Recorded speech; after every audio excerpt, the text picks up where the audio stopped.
Hello বন্ধুরা, আজকে আমাদের দুপুরে রান্না হবে পটল পোস্ত।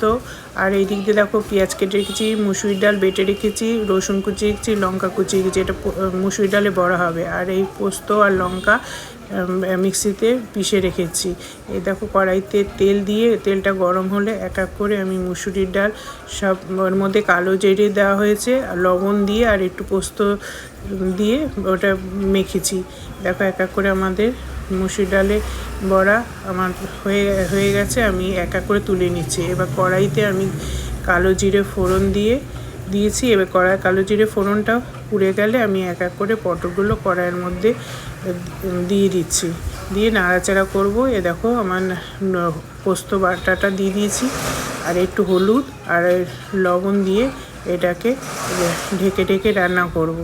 এটা মজে গেলে ঝোলটা কমে যাবে। দেখো আমার পটল পোস্ত রেডি।